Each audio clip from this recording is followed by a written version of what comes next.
Estou a ligar-me ao streaming para as pessoas poderem ver.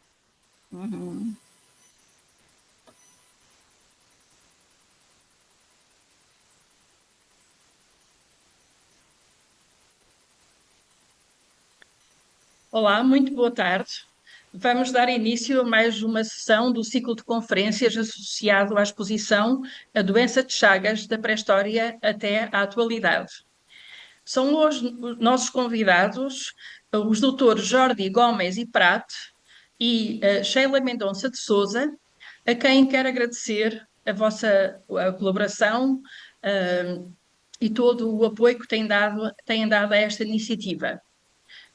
Vamos começar precisamente com a conferência do Dr. Jorge Gomes e Prat, intitulada Ações Comunitárias em Consulados, o novo paradigma para oportunidades de integração sistemática na detecção da doença de Chagas, intervenções comunitárias para a população imigrante de origem latino-americana em risco de doença de Chagas na cidade de Barcelona. O Dr. Jordi Gomes e Prat é médico, especialista em infectologia clínica e parasitologia pela Fundação de Medicina Tropical de Manaus, no Brasil, e mestre em saúde pública pela Escola Nacional de Saúde Pública da Fundação Osvaldo Cruz, no Rio de Janeiro. É doutorado em Medicina e Pesquisa Translacional pela Universidade de Barcelona e atualmente é médico consultor do Departamento de Infectologia da Unidade de Saúde Internacional do Hospital Universitário Vall d'Hebron. Colabora em vários projetos de pesquisa e tem publicações em saúde comunitária, saúde sexual afetiva, tuberculose, malária e, claro, de doenças de Chagas. É também um artista e combina a medicina e a arte, como tantos mestres destas duas áreas, como ferramentas de educação na saúde e divulgação da saúde. É membro fundador da Associação de Amigos de Pessoas Afetadas pela Doença de Chagas e membro do Conselho Consultivo da Federação Internacional da Associação de Pessoas Afetadas pela Doença de Chagas. Renovo os meus agradecimentos pela sua presença e colaboração e neste momento passo-lhe a tela para poder fazer a sua apresentação, por favor. Tá bom. Obrigado, boa tarde, muito obrigado pelo convite para compartilhar com vocês essa apresentação. Eu vou falar em português, mas não tenho português muito fluido agora porque não é uma língua que eu uso normalmente. Mas bom, vou falar em português porque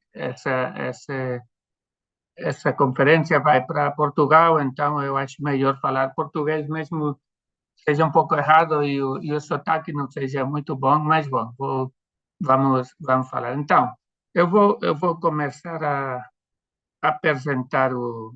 Só um minutinho. Aí, tá bom, perfeito.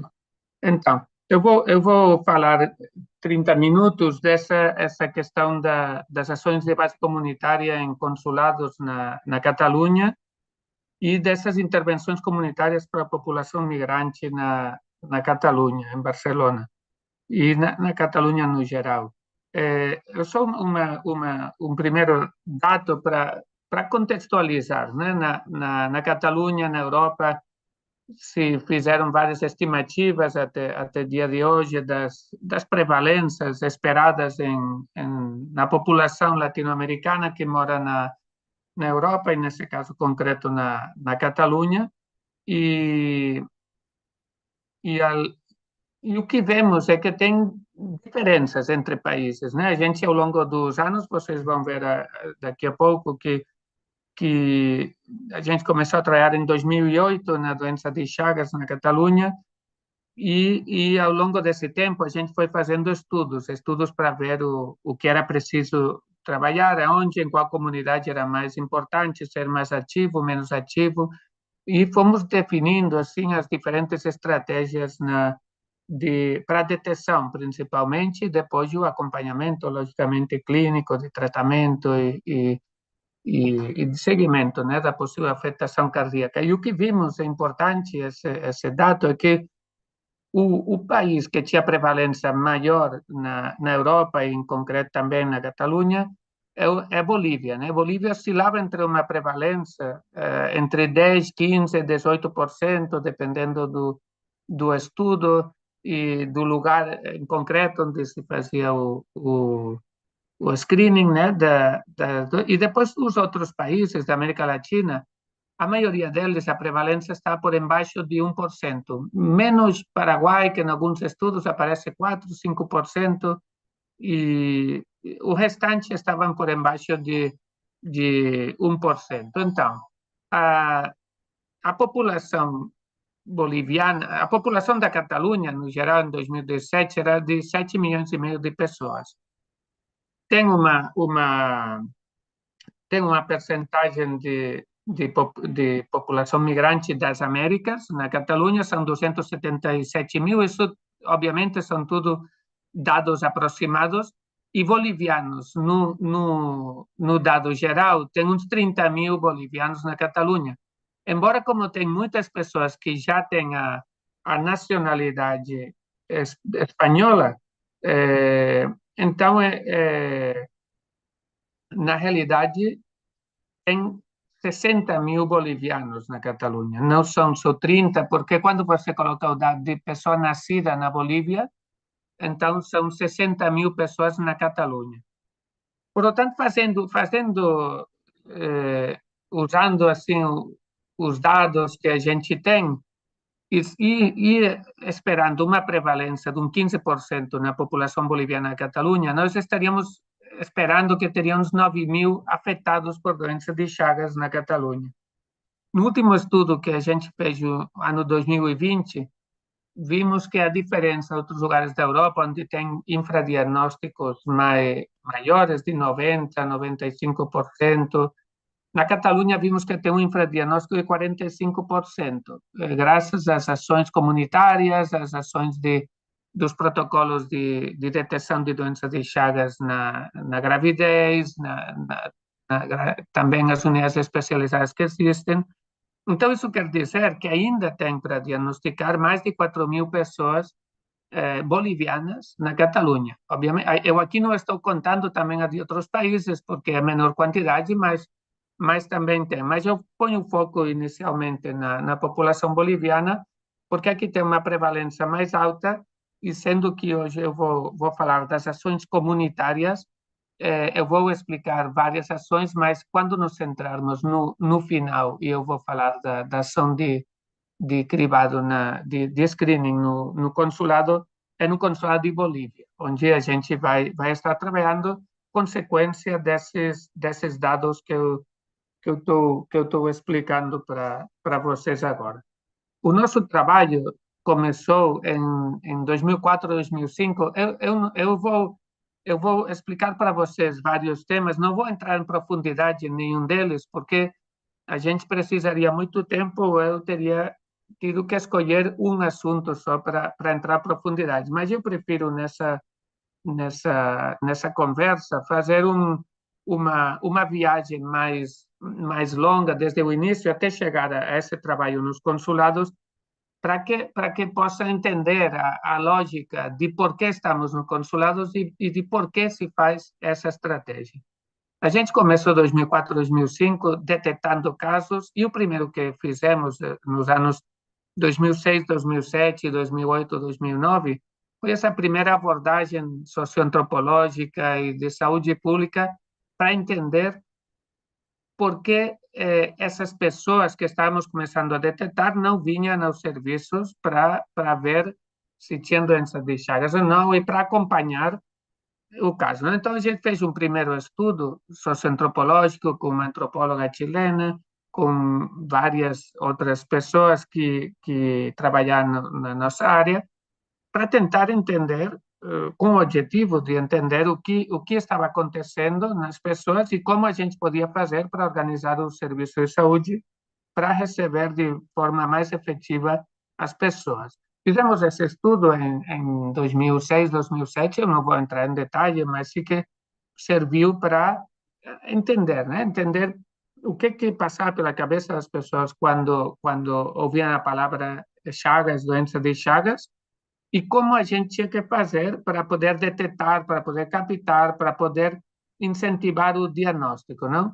A consequência desse primeiro estudo, houve a criação da Associação de Pessoas Afetadas pela Doença de Chagas, né, de Barcelona, no ano 2008, e que foi uma associação que nasceu a espelho das que já tinha no Brasil, que foram as primeiras que houve no planeta, Recife, São Paulo, Campinas, e ela seguiu os passos delas, né? Hoje em dia, existe já Fim de Chagas, que tem mais de 30 associações em todo o mundo, mas essas foram, essa de Barcelona foi a primeira da Europa em 2008, que foi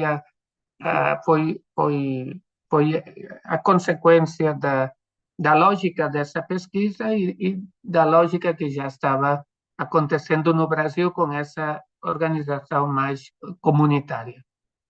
Posteriormente a esse primeiro momento, entre 2010 e 2011, a gente começou a trabalhar com as pessoas afetadas pela doença de Chagas para poder justamente melhorar essa abordagem para a detecção, né? A gente, a minha equipe trabalha na saúde comunitária e a gente trabalha muito na acessibilidade. Acessibilidade ao diagnóstico, ao tratamento, e no caso da doença de Chagas, vocês sabem que esse é um grande desafio, porque tem um, tem no nível social, né, tem grandes desafios em relação à estigmatização, ao medo, à resignação própria das pessoas para aceitar que tem doença de Chagas e achar que não é possível fazer nada, né? Então, a gente começou a trabalhar nessa linha com as pessoas, porque já naquela época, em 2005, em Uruguai, numa reunião da OPAS e da OMS, se viu que era necessário e era importante o trabalho com todas as pessoas que tinham doença de Chagas, incluídas as que estavam na fase crônica, porque o tratamento tinha se mostrado efetivo para reduzir o risco de afetação cardíaca. Portanto, a gente começou a trabalhar nessa linha e começou esse programa que em catalão se chama Programa Paciente Expert, que em português, claro, paciente experto não seria certo, acho, essa tradução. Em inglês é expert patient, e em português eu acho que seria mais ou menos paciente especializado. É uma pessoa que, o que se faz nesse programa é fazer grupos de pessoas onde tem um paciente, uma pessoa afetada pela doença, que é que dirige o grupo. E essa pessoa é formada pela equipe de saúde e então ela dirige um grupo, são 9 sessões, é uma coisa bem documentada, com questionários de conhecimentos, de autoestima, de diferentes coisas, e a gente até agora com esse programa fez 6 edições, de 2009 a 2018, participaram 45 pessoas, houve 4 pessoas formadas com a paciente especialista, e a maioria foram de Bolívia, pela lógica que eu expliquei para vocês antes. Esse programa é interessante saber que ele realmente demonstrou que aumenta o conhecimento das pessoas e aumenta de maneira estatisticamente significativa. As pessoas saem satisfeitas do programa e todos gostam e falam para todos fazer, o conhecimento se mantém ao longo do ano e a autoestima também melhora das pessoas, não estatisticamente significativo, mas sim que é importante. E uma coisa importante que não coloquei aqui, mas que sim que poderia parecer anedótica, né? Mas é importante porque não é casual. Em cada uma das sessões do primeiro grupo do paciente especialista, ao acabar as sessões, elas, como são 9 sessões, duram mais de 2 meses, 2, 3 meses, 4 às vezes, se a cada 2 semanas. Nos primeiros 3, 4 grupos, acabou com uma mulher que acabou grávida. E ela nos falou que ela tinha perdido o medo de ficar grávida, porque ela tinha medo de ficar grávida para não transmitir à criança. E isso, então, foi um dado muito interessante para a gente, né, de realmente demonstrativo desse aumento de conhecimento e também desse aumento de autoestima. Esse é um programa que, como vocês veem aqui, a gente publicou, analisou os dados em detalhe e foi um programa importante porque daí saíam muitas pessoas empoderadas, né? Elas saem pessoas que aumentam o conhecimento e aumentam essa autoestima e isso faz que elas possam trabalhar melhor com a doença de Chagas e a maioria delas acabam, né, porque ainda formam parte da Associação de Barcelona, da SAPECHA. Elas são as pessoas que formam parte e que, portanto, são pessoas que participam ativamente também nas nossas ações comunitárias, porque tem esse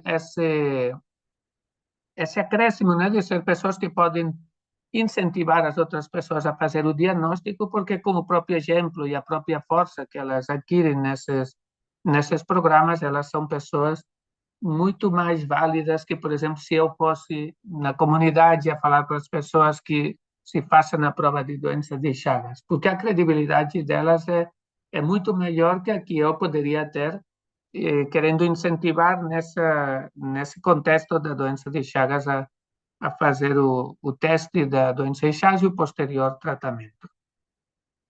Posteriormente a isso, a gente começou uma linha, bom, a gente vai trabalhar na comunidade, tem já as pessoas, tem a mobilização comunitária, vamos começar a fazer coisas, mas precisamos materiais, né? Precisamos materiais para trabalhar na comunidade, porque a gente precisa ir e precisa, de algum jeito, ter materiais educativos para fazer esses encontros, esses espaços para poder incentivar as pessoas a fazer o diagnóstico da doença de Chagas. E a gente fizemos um estudo prévio para ver que tipo de materiais, e o que a gente viu é que não tinha um problema de falta de conhecimento, sino que tinha um problema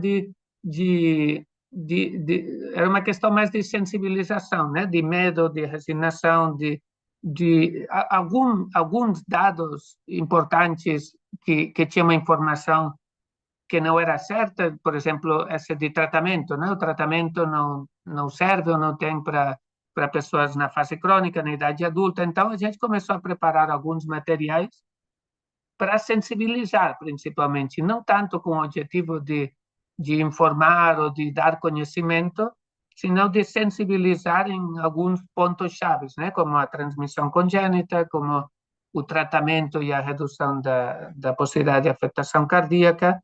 E aí é que a gente começou a produzir esses materiais, fizemos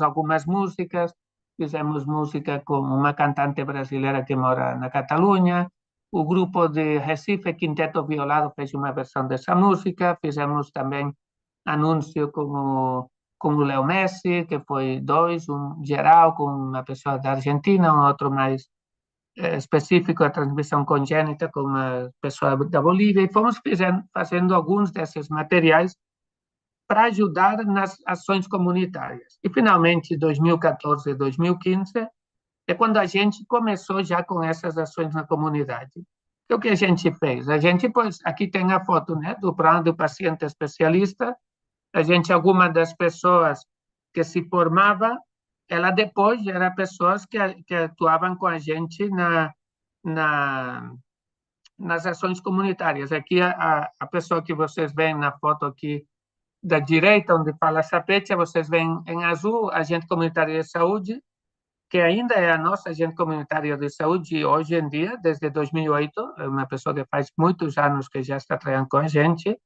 Tem outra pessoa ao lado dela, Irene, que era uma pessoa que participou num desses grupos, devia ser lá para 2010, 2012, que ainda é ativa nas ações e ela é a vice-presidenta da SAPET na atualidade, e, portanto, essas pessoas empoderadas nesse programa são pessoas que colaboram com a nossa equipe, onde tem médico, enfermeiras e agentes comunitários de saúde nas ações de cribado. O que a gente faz? Pois a gente faz esses cribados, vai para festas, vai para shows de grupos de música, também fomos para eleições de Bolívia, e a gente se focalizou na população boliviana quando é um screening, com a detecção da doença de Chagas in situ, na festa ou no show. A gente, obviamente, também faz ações de sensibilização na população latina que não é boliviana, mas aí faz ações de sensibilização sem oferecer o teste in situ, mas oferece o teste mais para quem quiser depois ir ao serviço de saúde. Mas quando é como teste in situ, a gente é com a população boliviana, pelo que expliquei inicialmente. Isso foi em 2014, a gente começou fazendo esses screenings em 2014. Peraí. Aí a gente começou com screens, mas na linha que eu falei para vocês antes, a gente não só faz o screening in situ, também assiste a festas, como vocês podem ver na fotografia do meio, ou monta talleres ou workshops também para fazer com grupos em associações, entidades que queiram conversar sobre a doença de Chagas em específico. A gente, nesses primeiros anos, atendeu a mais de 1.600 pessoas, fez o teste 1.100 pessoas, e dessas, 196 foram detectadas com doença de Chagas, 82% bolivianos, 71% mulheres, aí estamos numa prevalência de 17, 18%. Aqui tem os dados, aqui a gente analisa qual é melhor das três ações, né? Workshops, eventos comunitários ou screening in situ, e a gente o que viu é que no screening in situ podíamos atender a muitas mais pessoas e que mantinha uma prevalência alta, mas precisamos muitas mais pessoas. Num screening in situ pode ser que da nossa equipe tem 20 pessoas atuando e podia criar 180, 180 pessoas, 160, 150, e nos outros são eventos mais continuados, que não precisa de tantas pessoas, mas que então chegamos a menos população. O que a gente fez, isso aí vem que o infradiagnóstico que a gente vai vendo ia diminuindo, não? Porque a gente ia fazendo mais ações, e finalmente o que a gente fez foi optar por pela população boliviana, e aí uma novidade que a gente fez em ano 2020 foi a de combinar o screening de doença de Chagas com outras doenças em função do momento e da oportunidade. Nesse caso, em 2020, no meio da pandemia de Covid, a gente fez um screening de doença de Chagas junto com a Covid, aproveitando o momento das eleições bolivianas, onde é obrigatório ir a votar para as pessoas, em combinação com o Consulado Bolívia, com o qual já trabalhamos de fazer anos nas festas ou indo conversar com as pessoas no consulado. E foi a partir desse momento que a gente viu que dar uma continuidade era uma boa ação,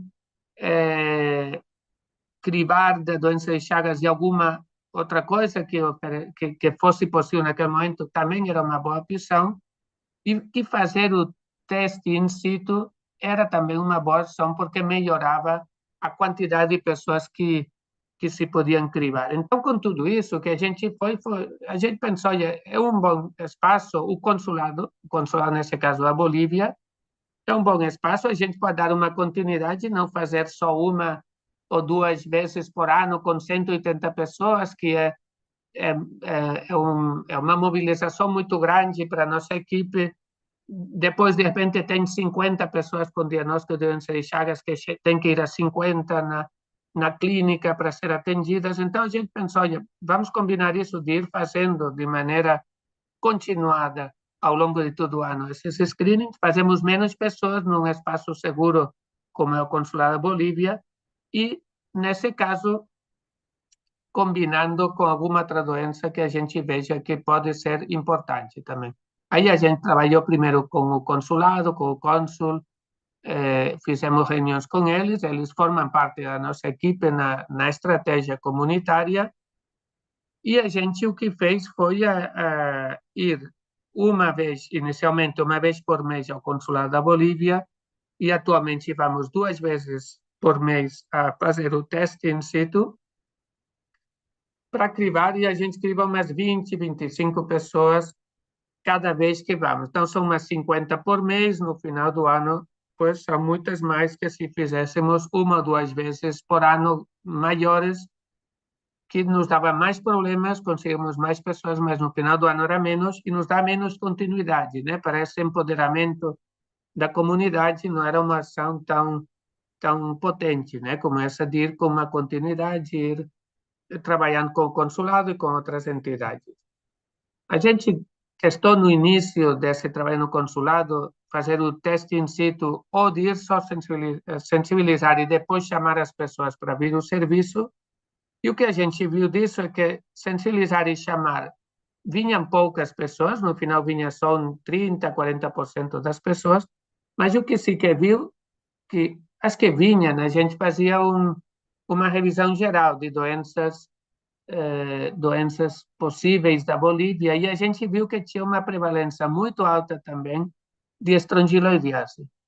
Então, o que fizemos finalmente foi continuar essas ações no consulado de maneira sistemática 2 vezes por mês, fazendo o teste in situ no consulado, e a gente hoje em dia faz o teste de doença de Chagas e de estrongiloides. Estrongiloides a gente faz a serologia, que é um bom teste para fazer esse screening, e de doença de Chagas também a serologia, que é o teste estándar para fazer o diagnóstico. Com isso, a gente, o que acrescentou também nesse ano passado foi que a gente registra todas as nossas ações no consulado num software que a gente criou com a Universidade Politécnica da Catalunha. É um software que o que ele faz é um modelo de vigilância e inteligência epidemiológica com informação em tempo real. E o que ele faz é que a nossa agente comunitária de saúde ela registra as ações no momento que estamos no consulado, depois introduzimos os resultados, esse software está registrado também, tudo pode se usar em colaboração com a gente para outros projetos, e esse software o que nos dá também é o resultado em tempo real. Aqui, por exemplo, vocês veem isso, até a semana passada, desde 2022, 2023 e o que vai de 2024, eu posso saber em tempo real que a gente fez já 97 ações de cribado e sensibilização, atendendo a mais de 1.129 pessoas nesses 2 últimos anos. Aqui a gente pode ver o gênero, o país, a maioria são da Bolívia. A gente vê também outro detalhe muito importante, o fato de ir ao consulado faz que a gente veja pessoas de todo o nosso país, de toda a Catalunha, porque elas vêm no consulado desde Girona, desde a Cerdanha, desde Tarragona, e logicamente dessa parte central, que é Barcelona e arredores, que é onde mora mais a população boliviana. Mas a gente pode ver pessoas de todo o país, bolivianos que moram em diferentes lugares, e isso também melhora essa abordagem comunitária e esse contato com a população boliviana no geral, não só a de um lugar concreto, porque se a gente vai numa festa concreta em Barcelona, irão só pessoas de Barcelona, se vai em outro lugar, irão só pessoas de Girona. Então, desse jeito também vamos detectando pessoas por toda a Catalunha.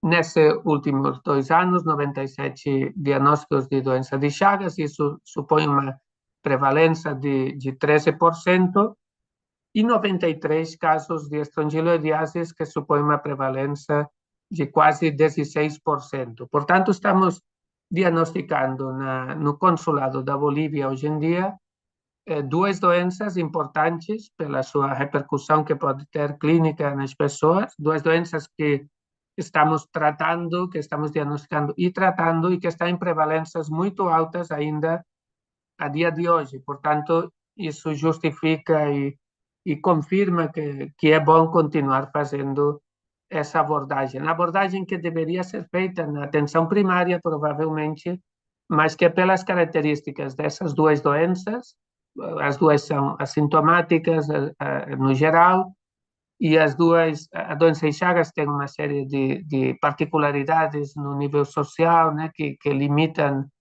a acessibilidade, e a estrongiloidiase um desconhecimento, né, da importância. Então, é importante essa ação comunitária, porque na atenção primária realmente não se detectam como deveriam ser detectadas por essas características. Mas o que a gente está fazendo agora, e é o último trabalho que estamos fazendo, estamos melhorando esse software para poder melhorar isso, é que a gente vê que uma vez detectadas todas essas pessoas, a gente não consegue fazer o acompanhamento ao longo dos anos, mas muitas vezes não consegue nem que venha numa primeira visita a fazer o tratamento. E isso nos acontece aproximadamente num 40% das pessoas. Portanto, estamos, de todas essas que detectamos, uns 60, 65% sí que vêm a fazer o tratamento e o seguimento, a avaliação cardiológica e digestiva, mas tem um 40% que ainda a gente não consegue, mesmo com a ação comunitária prévia, mesmo com a ação educativa prévia, não consegue que elas venham a fazer o seguimento. E essa é o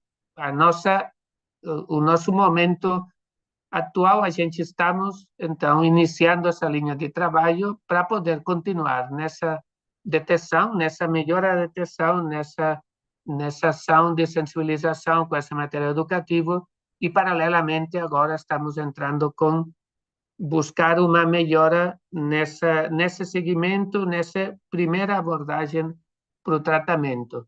E, portanto, essa é a nossa linha de presente e futuro para continuar com esse trabalho, continuar no consulado, continuar nos outros espaços comunitários que também trabalhamos, logicamente, com as entidades e com outros países da Latinoamérica, e essa, então, é, portanto, a nossa perspectiva de presente e de futuro. Eu acho agora já fiz os 30 minutos e eu deixo aqui qualquer coisa para as perguntas que possa ter a continuação. Uhum. Muito obrigada por esta excelente apresentação e também pelo trabalho desenvolvido, que muitas vezes é importante levarmos as pesquisas às comunidades e deslocar, sair dos nossos locais, não é? Neste caso dos hospitais, dos centros de saúde, e aproximar da população para que eles possam surtir realmente efeito. Por outro lado, também é extremamente interessante esta interdisciplinaridade e a ligação também com o trabalho etnográfico, com uma antropóloga. Acho que é um excelente exemplo que já se vê aqui os frutos e também pode inspirar outras instituições a fazerem de modo idêntico. Vamos deixar as perguntas da audiência para o final das duas palestras, das duas falas. Eu passo agora a apresentar de forma breve a doutora Sheila Mendonça de Souza, que nos vai falar de doenças de Chagas, uma história que começou na pré-história. Também é médica e também é bioarqueóloga, ou trabalha em antropologia biológica e paleopatologia. É mestre em anatomia, doutorada em saúde pública e pesquisadora da Escola Nacional de Saúde Pública Sérgio Aroca, da Fiocruz, onde atua também na área da divulgação científica. Na área da paleopatologia, é uma das fundadoras do Congresso Sul-Americano da Associação de Paleopatologia, conhecido por PAMINSA, onde, precisamente num destes congressos, o ano passado, endereçou o convite ou o desafio, juntamente com a doutora Nancy Orellana, de trazermos esta exposição, Doença de Chagas da Pré-História à Atualidade, a Portugal e que também irá à Espanha. E recordo que neste momento está patente na Universidade de Évora. Os contributos da doutora Sheila Mendonça de Souza na área da paleopatologia são imensos e um reconhecimento também do seu trabalho como mentora ocorreu recentemente ao receber o prémio Eve Cockburn Mentor Award, pelo trabalho desenvolvido em prol desta área científica, designadamente como orientadora de inúmeras dissertações e teses de estudantes de vários países, e lecionou também vários cursos e leciona nesta área, incluída em Portugal. Muito obrigada por mais esta parceria e esta colaboração. Eu vou partilhar aqui o ecrã. penso que estará a funcionar. Sheila, a Sim. palavra é tua. Muito obrigada. Muito obrigada, Ana Luísa, aos organizadores aí desse ciclo de conferências, pelo convite. Muito satisfeita em poder participar, ainda que numa condição especial, porque, ao contrário da apresentação que vimos, por exemplo, antes com o Jorge e outras que veremos, eu não sou uma especialista em doença de Chagas, na verdade, tenho participação em alguns trabalhos feitos em relação ao material arqueológico e, claro, encarregada nesta oportunidade de organizar essa exposição juntamente com o Nancy, temos essa preocupação com a questão da divulgação e a minha fala aqui, portanto, é mais no sentido de uma reflexão, né, que vamos fazer aí juntos. Eu vou ler uma parte e vou pedir, já que não consegui compartilhar, e Ana está compartilhando para mim, que ela vá passando por tantos slides para mim, à medida que vou falando, vou orientando. Tá? A apresentação do Jorge foi muito interessante, porque, entre outras coisas, nos trouxe forte a Bolívia, que é co-organizadora dessa exposição. Né? O motivo da exposição já é a preocupação com toda essa condição, essa situação da endemia nesse país. O Brasil já teve uma situação muito mais séria. Aqui no Brasil se deu a descoberta, como eu vou narrar rapidamente, mas, infelizmente, nós não tivemos a continuidade, quer dizer, tivemos um certo retrocesso no controle desta doença, e eu acho que é um momento importante de se retomar. As ações que foram apresentadas pelo Jorge são ações extremamente importantes para o reconhecimento, né, a demarcação clara da situação da doença no país e uma intervenção. E na minha fala, o que nós vamos deixar aqui é um pouco essa preocupação com o entendimento do processo de doença de uma forma mais ampla, vamos dizer assim, instalação de uma condição dessas ao longo do tempo. É uma doença exclusivamente americana, ou era, embora ela esteja sendo exportada para outros países, como foi mostrado, e é preciso um pouco pensarmos no conjunto, no cenário em que essa doença se instala como doença humana. Então, eu vou ler um pouco aqui, peço que a Ana coloque o primeiro slide, por favor, e assim eu vou proceder. A teia da vida é imensa, rica e complexa. Nela vemos entrelaçar-se continuamente os mais diversos seres vivos, a tal ponto de ser difícil distinguir um organismo de outro.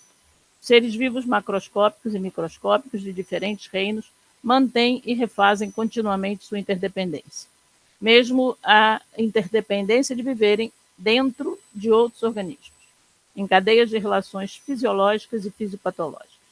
Estas relações, na verdade, apenas começamos a conhecer. As interações entre os seres vivos ainda aguardam por ser mais bem compreendidas, principalmente nas dimensões que afetam a saúde individual e dos grupos humanos. Apesar dos imensos avanços da ciência, o que sabemos hoje sobre o binômio saúde-doença ainda está longe de expressar a realidade complexa que a natureza nos legou. Dinâmica de difícil delimitação, compreensão e manejo, a condição identificada como doença não é estanque e os limites entre o fisiológico e o fisiopatológico, assim como entre hospedeiros e parasitos, nem sempre é fácil de delimitar. Mais que em qualquer outra condição de doença, conhecer e compreender um estado de saúde que envolve a interação entre diferentes organismos implica em ser capaz de olhar para além do individual, para todo um conjunto de fatores relacionados à teia da vida. Peço que troque, por favor, o slide, Ana. Nas doenças infectoparasitárias, é necessário conhecer os cenários naturais e antropizados, onde ocorrem, seu percurso no tempo, os limites de seus territórios, suas relações com as mudanças naturais, sociais e culturais, na dinâmica intrincada teia de relação entre os seres vivos, onde residem explicações para as condições endêmicas, epidêmicas e pandêmicas, que tanto provocam avanços e retrocessos nos cuidados com a saúde humana. Da nossa capacidade de manter o olhar sistêmico sobre as doenças transmissíveis depende nossa capacidade de compreender, prevenir e mitigar suas consequências, e fica muito claro na fala anterior, como a do Jorge, então, que temos essa preocupação, sejam os médicos que estão lá na ponta atendendo e tentando melhorar a condição da população, sejam os pesquisadores que, como nós, estamos em áreas básicas, em áreas não clínicas, mas que pensam também até esse limite. Tá? O ideal de extinguir doenças em grupos humanos ou simples desejo de preveni-las consomem há décadas os esforços acadêmicos. Mesmo ao considerarmos uma única doença arbitrariamente isolada enquanto entidade nosológica, nos vemos diante do desafio de enfrentar diferentes dimensões que envolvem os esforços para sanear a humanidade. Em algumas doenças, o olhar fundamentado no tempo longo, e esse é o nosso tempo, dos arqueólogos, paleopatologistas, ajuda a compreender a diversidade, complexidade e resiliência dos processos que envolvem a relação homem-natureza. No que se refere à saúde, e dão sentido aos comportamentos epidemiológicos, ajudando a prever mudanças, tá? E, portanto, convém ouvirmos também o tempo. Esta apresentação, Doença de Chagas, uma história que começa na pré-história, não é apenas um relato de fatos que levam a descobertas, elucidação, confirmação da natureza e antiguidade da tripanossomose americana, que antes de tudo, um convite para uma reflexão sobre a complexidade de nossos organismos, em profunda e contínua interação com os ambientes naturais e antrópicos. Reflexão sobre o que modificamos e o que nos modifica. E também um alerta sobre as mudanças rápidas que estamos impondo a todas as dimensões da vida, especialmente sobre as severas mudanças globais com que a natureza nos atinge. Finalmente, é uma mensagem para lembrar que saúde, mais que nunca, é um conceito sistêmico que não está restrito à saúde humana. Nossos corpos, sadios ou não, são parte de um grande conjunto de interações em permanente mudança, sobre o qual, em verdade, pouco sabemos. Vamos, pois, relembrar que a história da descoberta e avanços no estudo da doença de Chagas nos deixa ainda, naturalmente, cientes de que é muito por fazer. Pode mudar, por favor. A doença de Chagas é uma doença infecto-parasitária que há pouco mais de 100 anos ainda era desconhecida da medicina. Misteriosa, ainda que afetando a humanidade há milhares de anos, esta doença cursou em silêncio através de tempos passados, progressivamente atingindo mais indivíduos, até que viesse a ter impactos evidentes sobre os grupos humanos na América.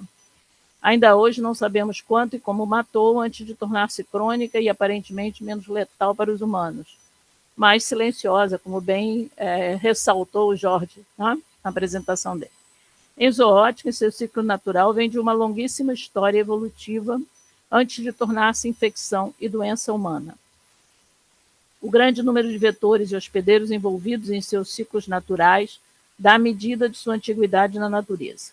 Seus vetores abrigam-se em diferentes espécies de nossa flora, nos mais variados nichos naturais ou antrópicos, em rochas, restos de vegetais e detritos diversos. Desde a década de 1990, trabalhos como o de Gould e colaboradores discutem, sob o ponto de vista evolutivo, o encontro casual entre humanos em sua trajetória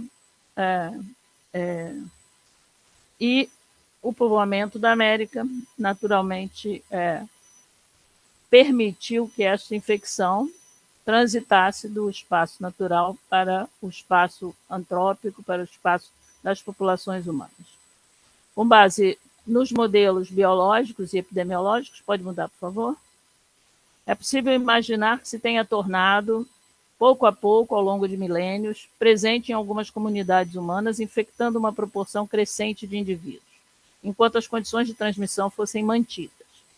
Na medida em que novos lugares eram habitados, novas práticas culturais eram estabelecidas, novas formas de abrigar-se eram inventadas, novas dietas eram introduzidas.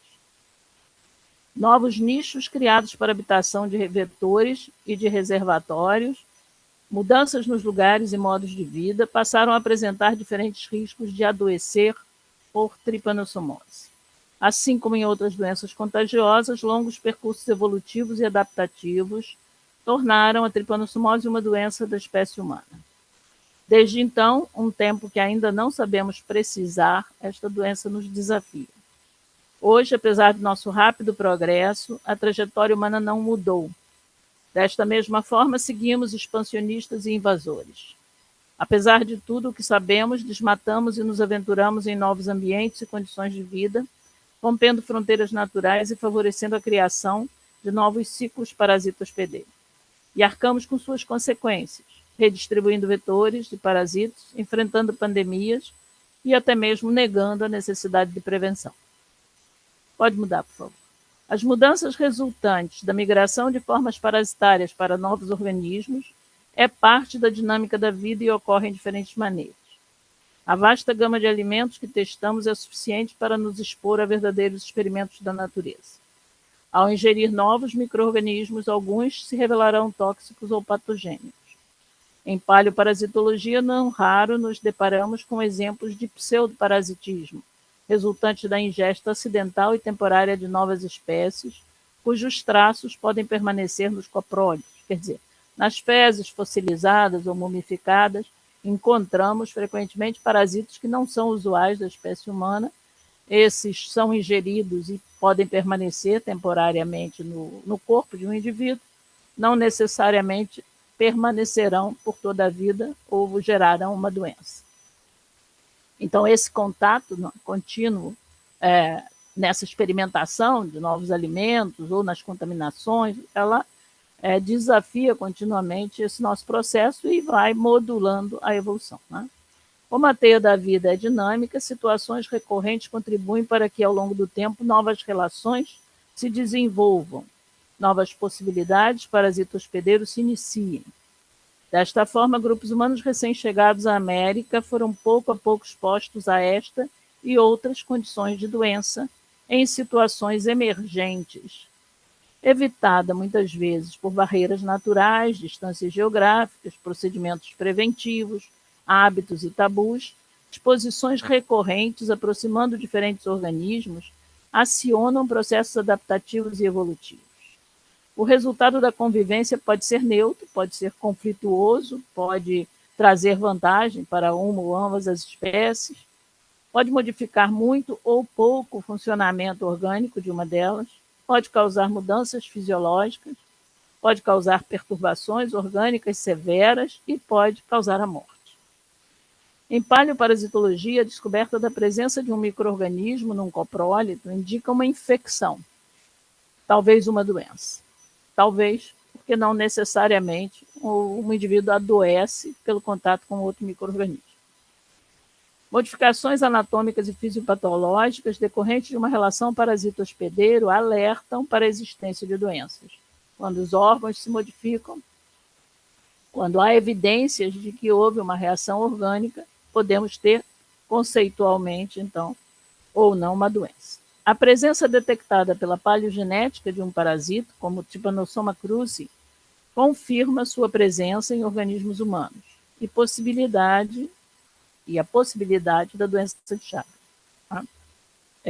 Aqui a figura mostra a situação ou o contexto clássico do deserto no Chile, onde os povos vivendo em condições que aproximaram os seus, vamos dizer assim, os reservatórios de parasitos e vetores, no caso da doença de Chagas, proporcionaram essa instalação da doença como doença humana, tá, na população local.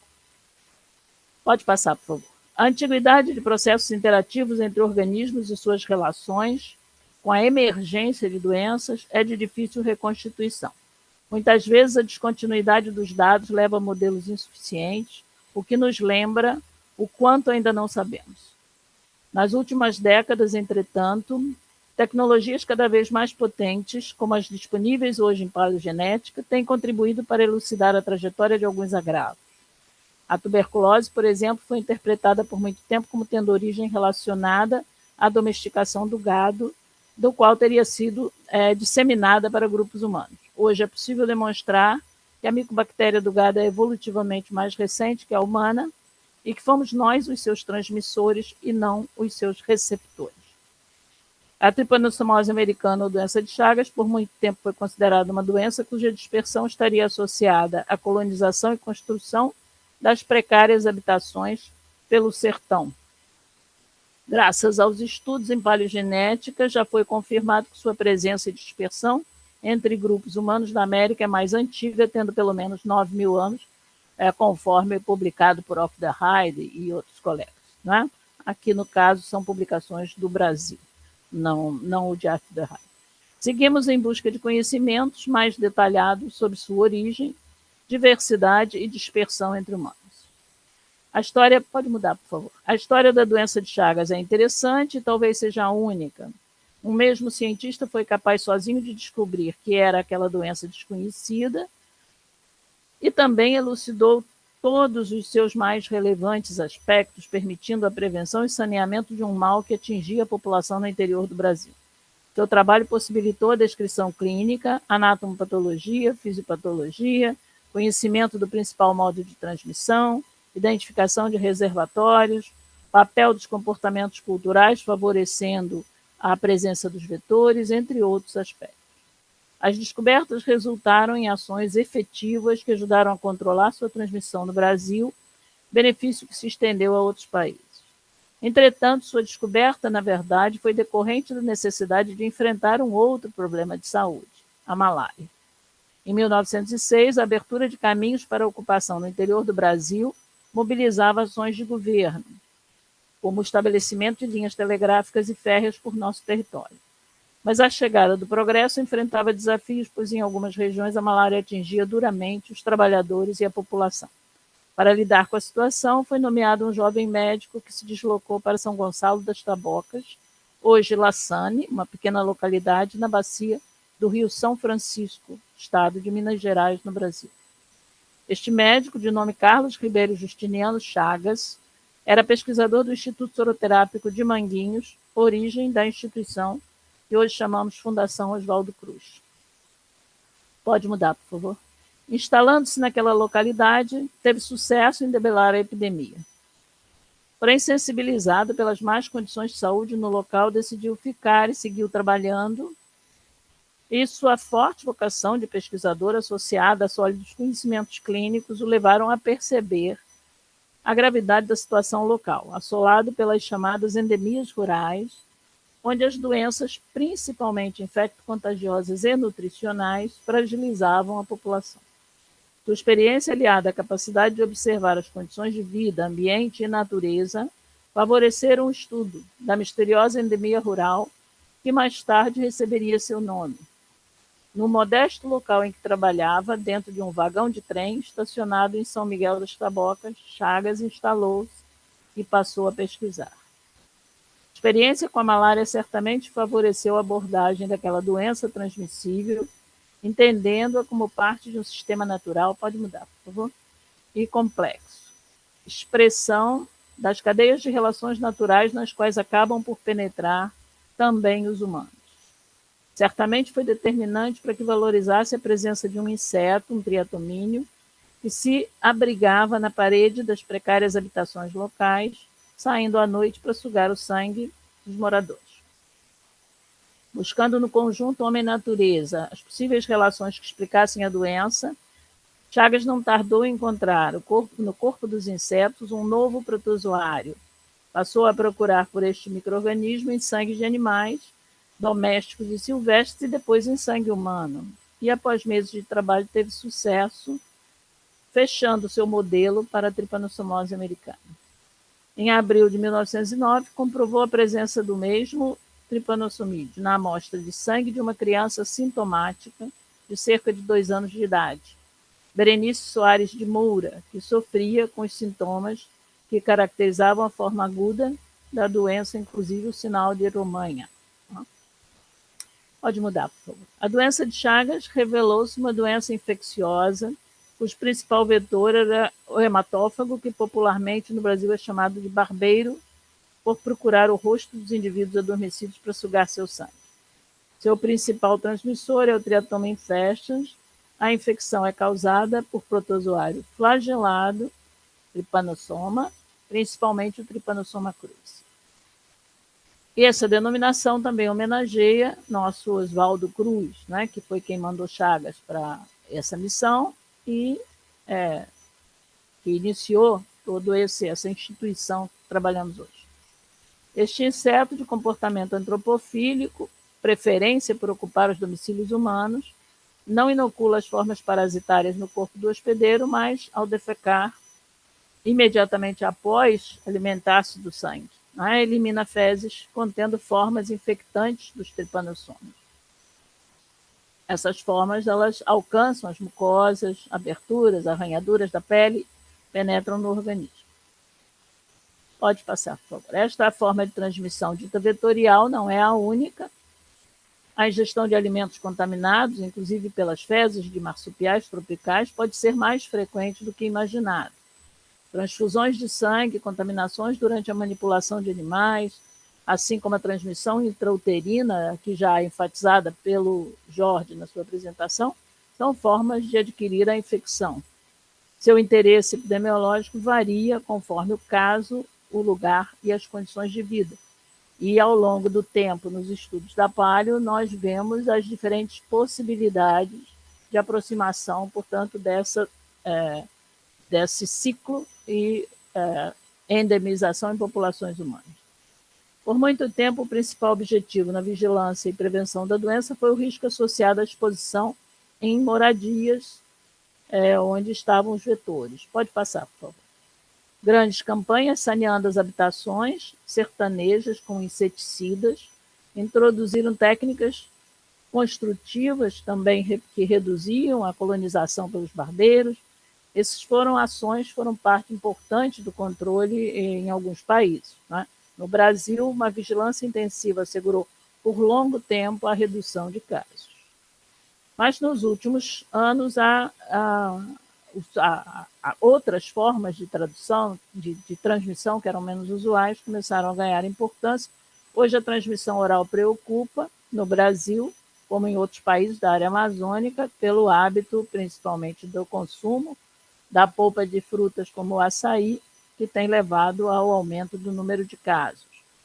Sabemos, por exemplo, que o crescimento de casos tem até motivado a pesquisa acadêmica para o desenvolvimento de testes que permitam fazer um controle da contaminação em alimentos, em material consumido.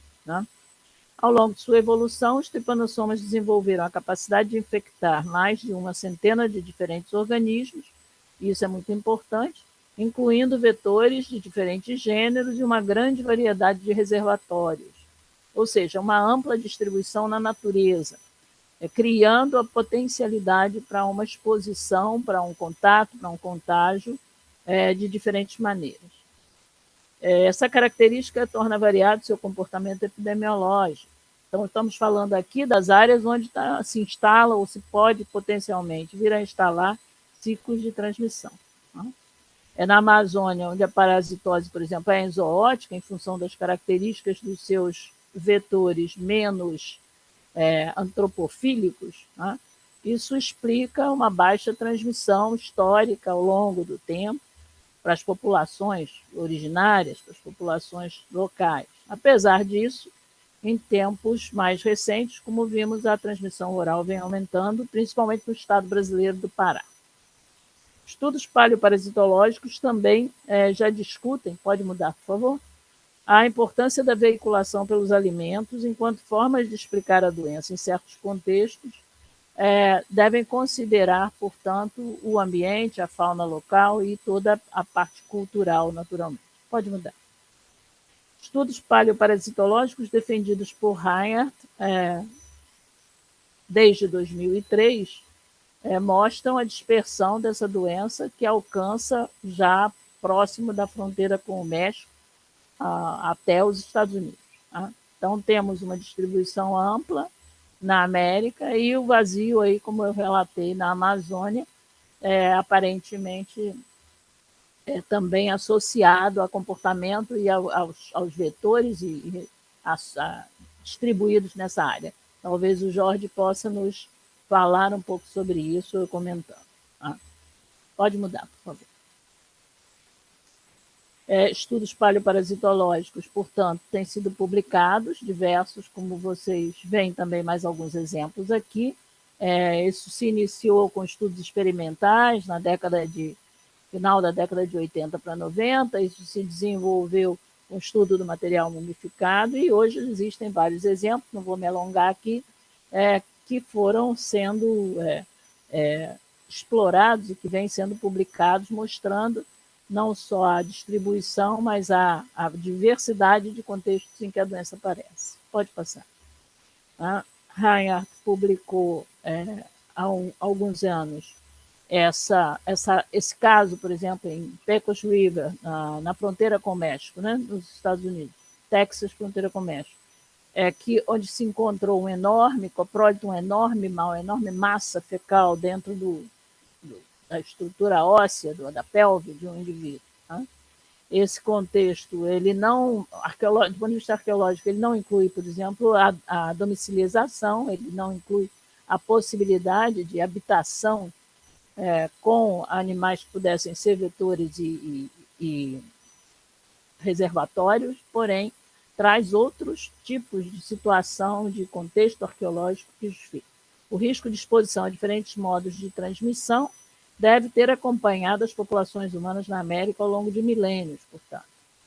Nos sítios arqueológicos do Parque Nacional da Serra da Capivara, no Brasil, por exemplo, foi testemunhado vetores habitando os paredões, as frestas de pedra, dos abrigos sobre rocha, das grutas, e esses insetos eram atraídos pelo simples contato durante o trabalho de arqueologia naqueles sítios, subiam no corpo dos arqueólogos, nos braços, nos pés, de forma que se chamou atenção para o risco de uma contaminação, de uma infecção, até nesse convívio, nesses tipos de abrigo. Tá? Essa observação foi feita por um saudoso colega nosso, Adalto Araújo, da Fiocruz, um dos pioneiros desse tipo de estudo no Brasil, e chamou a atenção para essa condição de possível transmissão. Tá? Podendo ocupar diferentes tipos de nichos, os insetos vetores, assim como muitos dos reservatórios, podem formar na natureza verdadeiros focos, lugares de risco alto de contágio, se forem frequentados regularmente por grupos humanos. No Brasil, a descoberta de casos positivos em sepultamentos humanos foi feito num abrigo, no sítio do chamado Peruaçu, né, num abrigo sobre rocha, em Minas Gerais, onde se encontrou sepultamentos, então, com positivos para a infecção por Chagas. Pode mudar, por favor? Seguindo aí a apresentação, então, essas são ilustrações do trabalho de Reinhardt, onde se vê as estruturas onde se encontraram também não só roedores infectados, né? Caracterizando a condição de reservatórios. Nesses abrigos eram usados com a construção dessas estruturas onde tinham restos de alimento e também essas construções em pedra que seriam abrigo para esses animais, mostrando que não necessariamente apenas nas habitações poderiam se ter condições favoráveis a essa formação desses nichos, desses focos naturais. Pode passar, por favor? Em Minas Gerais, como eu falei, no Brasil, nós tivemos esse achado em sepultamentos nesse sítio arqueológico, também num abrigo, e esse indivíduo, pode passar, o próximo, esse indivíduo que estava envolvido, parcialmente mumificado, tinha características morfológicas de um homem, né, mais de meia idade, na faixa justamente em que já se caracteriza, na maioria dos casos, o megacólon. Pode passar o próximo. Este indivíduo, portanto, ele foi encontrado com também uma acumulação de fezes na pelve. Pode passar, por favor, Ana. E com positivo para os estudos feitos com paleogenética, positivo para Chagas. né? Então, aí, como era um corpo que estava parcialmente mumificado, foi feita a tomografia computadorizada e vemos aí a massa fecal, que chamou atenção para a possibilidade de ser um caso também naquela área, que justamente é uma área endêmica, até foi uma área endêmica importante em tempos recentes, a possibilidade de ser um caso anterior ao contato, anterior à colonização do Brasil, de doença de Chagas. Pode passar o próximo, por favor. Então, estas descobertas somam-se à discussão sobre a distribuição da doença de Chagas na América e as diferentes formas de transmissão proporcionadas pelas nossas práticas culturais. Esse caso pré-contato no Brasil, ele é um caso que se associa também ao uso desses abrigos como verdadeiros silos para armazenamento de alimentos. Então, além dos sepultamentos, nós tínhamos essas estruturas acumulando uma série de produtos, de plantas, de alimentos conservados, de maneira que isso certamente poderia funcionar como atrator para insetos e reservatórios. Hoje, como ontem, o desmatamento, a construção de abrigos, enfim, todo esse processo, comportamentos humanos favorecem os meios de transmissão a partir dos quais, então, podem surgir novos casos e até conjuntos de casos, né? Um grande e intrincado ciclo zoótico da Trypanosomose americana já estava estabelecido na América antes da chegada do homem, sendo difícil precisar quando os seres humanos tiveram seu primeiro contato com a infecção. Mobilidade humana provavelmente teria contribuído para a dispersão de casos e o segmento dos estudos paleogenéticos no futuro certamente contribuirá para reconstituir trajetos e sua microevolução. Expostos esporadicamente, os primeiros habitantes acometidos representariam casos eventuais, mas não podemos saber se a reação a essas primeiras infecções seria grave, embora hoje a evolução crônica da doença sugira que, de fato, é uma doença que já tem longa evolução e um processo, vamos dizer assim, de equilíbrio, adaptativo estabelecido. Hoje, apesar de quase eliminada em certos lugares, ainda afeta um grande número de países, como vimos no mapa anterior, e se os dados da OPAS de 22 estão corretos, seriam 21 países, e alguns milhões, em torno de 7 milhões de pessoas afetadas. Esses números, certamente, o Jorge poderá nos atualizar melhor. Sua baixa letalidade e a trajetória crônica e silenciosa ajudam a explicar o desconhecimento da doença, muitas vezes silenciosa e não percebida ou negada, como ficou também patente aí da experiência em Barcelona, e todo esse processo que incorpora a doença na vida, normalizando ou negando a condição e a busca pelo que nós entendemos como tratamento.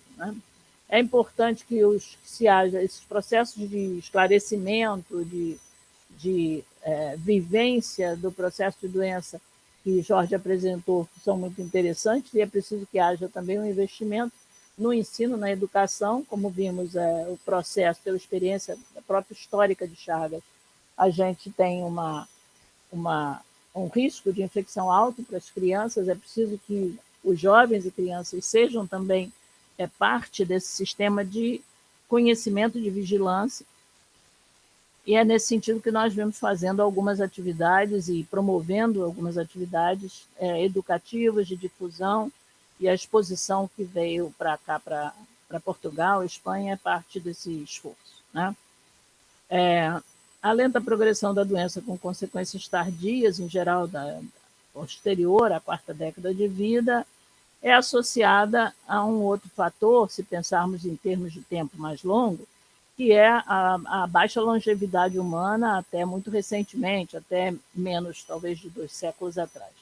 De tal forma que a expressão tardia da doença, na maior parte dos casos, a forma crônica, não mortal, ela, muitas vezes os indivíduos morreriam antes de ter sintomas, de fato, o que é um outro fator interessante a ser pensado.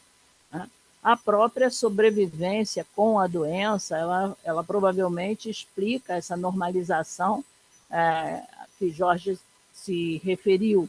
E é interessante saber que o exemplo do primeiro caso estudado por Chagas, da Berenice, ele nos chama atenção para isso. Berenice foi diagnosticada com 2 anos de idade, foi acompanhada por toda a vida, tinha os sinais da fase aguda, depois cronificou, e viveu até os 74 anos, quando morreu.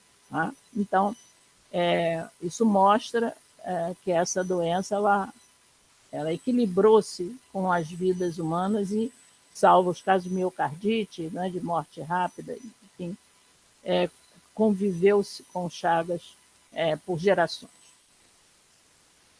De qualquer forma, então, estudos recentes na Universidade de São Paulo propuseram que alguns povos indígenas da Amazônia possuem genes capazes de reduzir a probabilidade de lesões cardíacas nos chagásicos.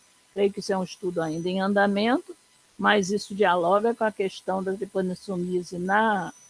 tripanossomose na Amazônia, e essa associação aí de dados paleogenéticos e genéticos possa, talvez, no futuro, nos esclarecer mais em relação a essa diferença para os povos originários americanos naquela região.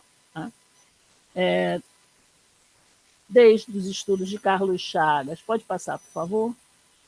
Essa doença exclusivamente americana, ela vem sendo uma questão de saúde pública importante para a maioria dos países da América, e nós temos, portanto, essa obrigação e essa preocupação de trabalhar de diferentes maneiras a informação sobre a doença, a motivação para o trabalho e para o esclarecimento e para a educação em relação ao que são os sintomas, a transmissão, todos esses aspectos. Tá?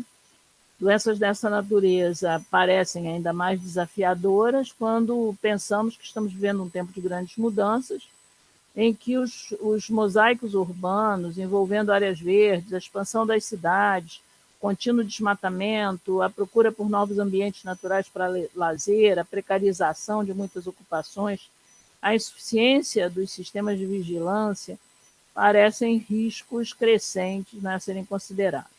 Novas oportunidades de antropização e aproximação entre vetores e reservatórios, tal como em outras espécies, podem estar sendo negligenciados, mal percebidos.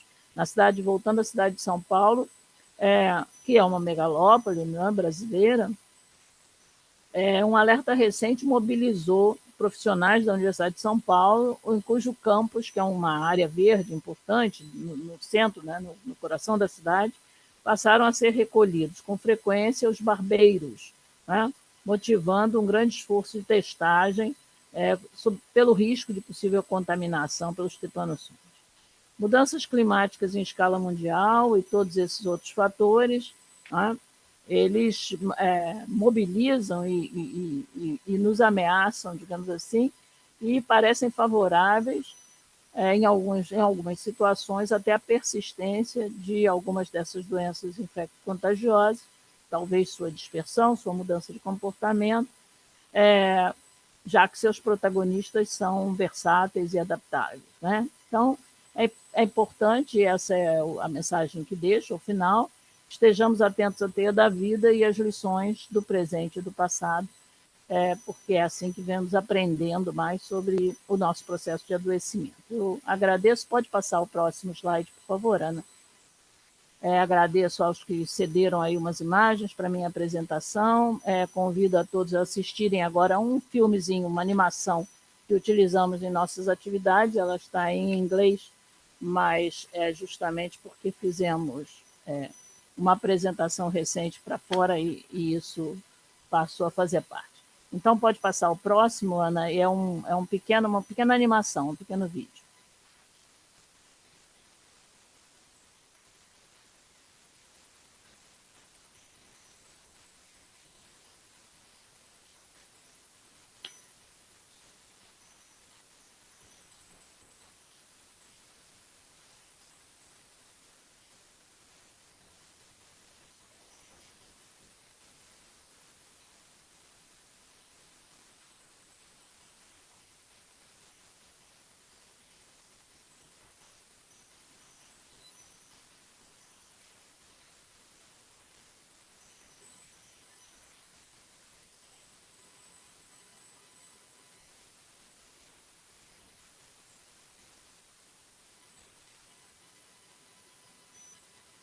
Eu acho que o som não, a trilha de som não foi ativada, Ana, mas não, acho que as imagens falam por si, reportam aquela observação que eu narrei sobre a questão do que se passou durante a pesquisa na Serra da Capivara, no Brasil, nas áreas arqueológicas lá, onde se percebeu esse risco de contato muito mais intenso do que se imaginava, onde também se relata aí os achados lá do Peruaçu, tá?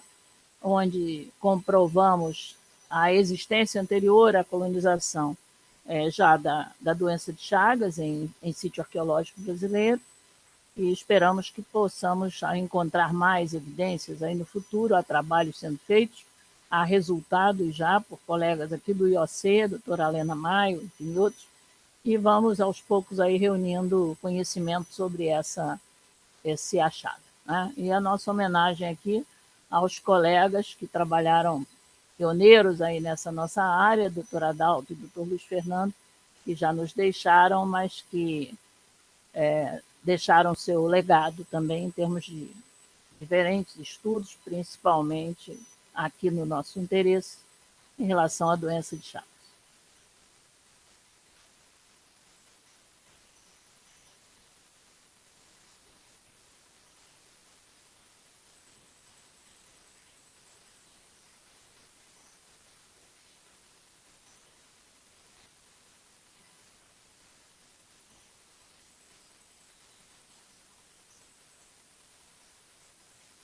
Muito obrigada a todos aí, um pouco a homenagem também à equipe que vem trabalhando, grupos diferentes, né, que já vem trabalhando nesse processo, nessa linha de pesquisas, digamos assim, envolvendo a questão da doença de Chagas. Isso está um pouco relatado na exposição também, e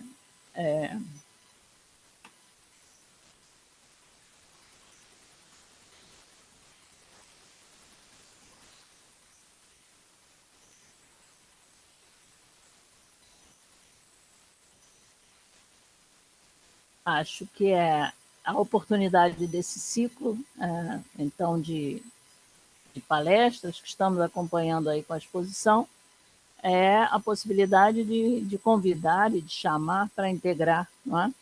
Diferentes áreas de atuação, diferentes campos de conhecimento, de pesquisa, e nessa rede, verdadeira rede de trabalho, de colaboração, de complementaridade, de conhecimento que temos tido aí em relação à doença de Chagas. Muito obrigada a todos que assistiram, e aí um pouco dos nossos financiadores, e obrigada a Ana e aos organizadores, fico à disposição.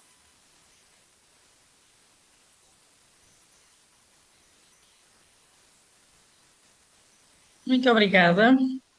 E foi também uma bela forma aqui de recordarmos estes amigos e grandes pesquisadores. Tivemos aqui mais uma excelente apresentação sobre a história da doença, desde o seu aparecimento, a sua identificação clínica, e também estes alertas sobre as nossas ações, as ações humanas, tanto na atualidade como futuras, e como as nossas ações podem influenciar na saúde humana. Eu vou verificar se nas pessoas que estão assistindo através do YouTube, se existe alguma pergunta. Há sempre um pequeno desfazamento entre há sempre algum desfazamento entre aquilo que é mostrado num e noutro sistema. Aparentemente não vejo questões. Eu penso que as comunicações foram bastante claras, mostrando precisamente o aparecimento, a evolução e como a transmissão da doença e os ambientes favorecem o seu, a sua manutenção e afetação nos humanos. E, por outro lado, a mobilidade, que é uma característica humana, que não é só da atualidade, mas esta mobilidade agora recente, também faz com que a doença saia do continente americano e tal como se verificou na Catalunha, também noutros locais do mundo, ela será subestimada, e tivemos aqui também uma inspiração para tentar combater esta doença de outras formas. Vejo que há aqui, não há uma pergunta, há Vítor Matos agradece aos palestrantes pelas conferências. Não sei se entretanto surgirá mais algum comentário. Vou esperar aqui só mais 1 minuto ou 2. De qualquer modo, os vídeos ficarão disponíveis no YouTube do CIAS, do Centro de Investigação em Antropologia e Saúde, e, portanto, podem ser visualizadas futuramente. Aproveito também para recordar que no dia 20 de junho vamos ter mais 2 conferências. Uma conferência pela doutora Nora Medrano Mercado, da Universidade Maior de São Simão da Bolívia, que lá irá falar, fazer uma resenha histórica sobre a enfermidade de Chagas e a sua situação atual na Bolívia. E, novamente, para a parte do Brasil, a doutora Ana Maria Jansen, também da Fiocruz, que irá falar a ecologia do Trypanosoma cruzi, um quebra-cabeças ainda não resolvido. E, portanto, desde já deixo o convite para assistirem a essas 2 conferências no mesmo horário, dia 20 de junho. Ana, eu só queria... Não encontro. Perdão, Jordi? Sim, Alô, por favor. não, só fazer um comentário que você falou que a doença saiu das Américas e como antes a Sheila comentava, hoje em dia está em 44 países já de todo o mundo a doença de Chagas, tem diagnóstico de doença de Chagas em 44 países e 5 continentes diferentes. Então é uma doença que saiu das Américas na característica dela de crônica e já aparece em todo mundo. E uma coisa que eu achei muito interessante e é complexo, né? Porque a Sheila mostrava aqueles espaços da casa aquela casa rural que tem o barbeiro, né? E essas mesmas pessoas eu diagnostiquei pessoas na Barcelona, no consulado de Bolívia ou numa festa, e a pessoa me explicava que de criança ela estava brincando nessa casa com o barbeiro, né? Então a complexidade do mundo atual é muito grande, porque isso não teria acontecido faz anos, né? Que aquela pessoa que está brincando com o barbeiro na casa aparece na Catalunha e aparece numa festa ou num show ou no consulado fazendo uns documentos e então lá é diagnosticada, ou lá às vezes tem algum que já sabe que tem doença de Chagas e naquela época não foi tratado. Então, eu acho que essa complexidade, né, de tudo faz que seja um desafio grande, né? Porque hoje em dia já são, além dos 21 países da América Latina, mais 23 na Europa, no Japão, em vários lugares, né? Na América do Norte, nos Estados Unidos. Então, é bem interessante nessa sequência que falou a Sheila e ver como que passa hoje em dia, como está conectado, né, na realidade e tudo. Claro, com certeza, Jorge. Isso foi o que nós tínhamos em mente quando falamos, porque essa mobilidade ela se acelerou. Se nós tivéssemos como rastrear de quanto tempo para cá se deu essa dispersão, né? Mas é claro que temos aí nas últimas décadas uma aceleração tremenda disso. E hoje, até por vários tipos de estímulos, né? Mas a pergunta é quanto que isso cria novas condições, né? Por enquanto trabalhamos com a ideia de que não há vetores, mas certamente reservatórios potenciais existem nesses outros países. Será que tem outros vetores que vamos ter que... Porque é um animal que tem um parasita tem uma plasticidade biológica tremenda, né? Aparentemente ele a Ana Jansen falou, ainda se trabalha para entender toda essa complexidade. Vai fazer uma apresentação sobre isso. Então, eu acho que é um cenário em aberto, a dispersão por outros países ela é um alerta. Né? Isso que você está nos dizendo, eu não tinha esses números, mas achei muito interessante, mas é um alerta, que se soma ao que eu falei, se soma à mudança climática, se soma à mudança de condições, porque já temos migração de alguns vetores também, não só de humanos, mas de vetores também para outros ambientes. Então as coisas vão se complicando, né? Aos poucos vão se complicando. E vamos ficar alertas aí, quanto mais atentos melhor. Agora, eu achei muito interessante, fiquei muito feliz de ver teu trabalho, todo esse conjunto de ações com a perspectiva antropológica, sim, porque tem que ser, ainda mais uma doença tão profundamente, né, vivenciada pelas pessoas. E é isso.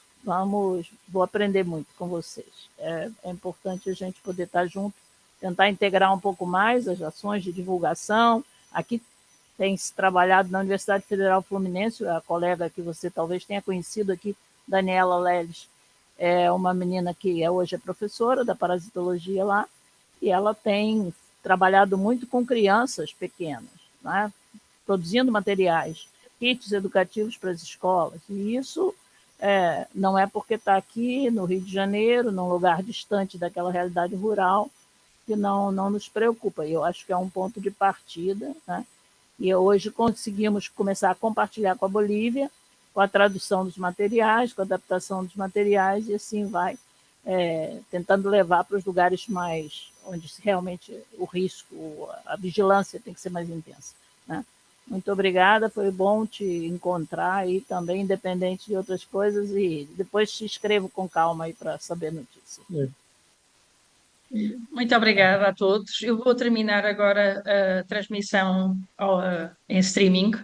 Muito obrigada a quem está em casa a assistir a estas conferências, e renovo o convite para dia